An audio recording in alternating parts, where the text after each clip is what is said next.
and I'm excited about teaching Sensing Cityscapes, a global urban humanities course, together with Ron Royal in the fall of 2014. Ron and I believe that cities have metabolisms just like people do.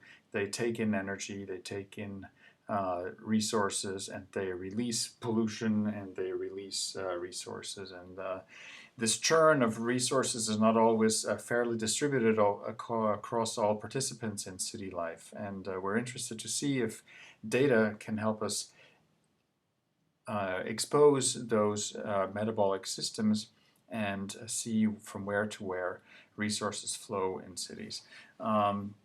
An example, a simple example of this would be a project that I'm running right now called Stress Map. Stress Map is a way to track stress in cities, and it gives us an idea of which parts of a city might more stress than others, and how we might redesign those places to become less stressful in the future. We have a few core concepts that we'd like to lay out here to illustrate what the course is all about.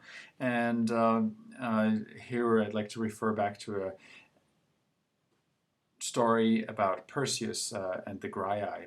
Perseus was trying to kill the Medusa, the terrible Medusa that destroyed cities, and to find her, needed to go ask the Graiai where she lives. And it turns out the Graiai were sisters of Medusa and didn't want to tell Perseus where the Medusa lives, and so they refused to share that information until he stole their single eye that remained among the three of them, and therefore traded their sensor device for information that they had already stored. So the trading between information and sensors has been going way back in history, and this is an interesting tale that shows us about the power of sensing. The power of sensing is more valuable than the power of experience. And so therefore we think we should start sensing things, but our course will teach students how to build devices that sense things. We will use a board, an electronics board called the Galileo, to collect data from electronic sensors and send that to the wireless network and to the internet so that people can see data appearing in real time. What data students are sensing we don't care about as much as whether the complete feedback loop between those people whose actions are being measured and the data and the results connects back to the people who are being described. So can the people who are being described see the data and make use of it in civic processes? If we don't do that right, new media can turn into a curse, like the Sorcerer's Apprentice, and we know how to start new media, but we don't know how to stop it. Another challenge we find with new media is the query illusion, is the illusion that many users think that the data all flows to them and they just need to request the data and it pops up in their box or on their phone on demand, and that is really the user experience of data.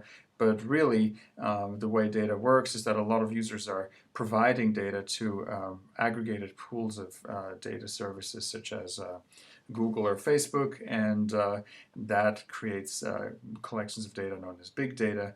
And of course, the advantage there is entirely in the hands of those who can aggregate data rather than in those who query it. So while the querier, the user, thinks that they're in the center of the system, that is an illusion. The truth is that it's big data is at the center of the system. And so when we collect data, we always have to ask ourselves, who is going to look at this data, who's going to own it, and whom is it going to benefit, and can we make the collection and insight and analysis of data an equitable system? So we're looking at metabolisms within the data as well.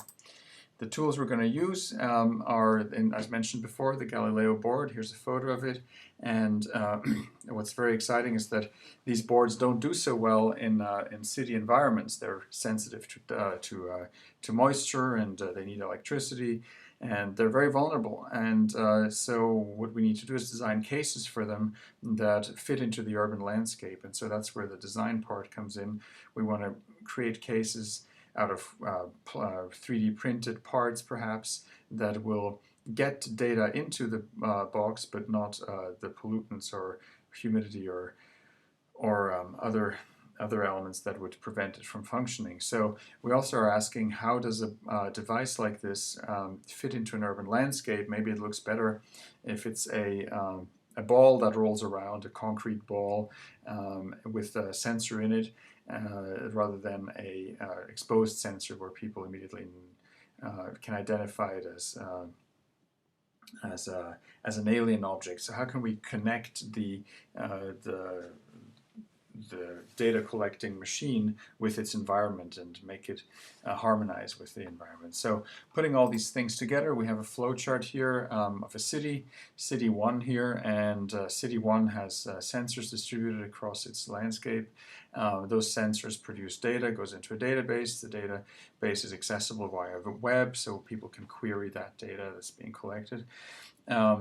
That leads to a process of exploration together with imagination that people apply to the data. They might gain insights, and if the insights lead to understanding of problems, they might take action to change the conditions that lead to the problem.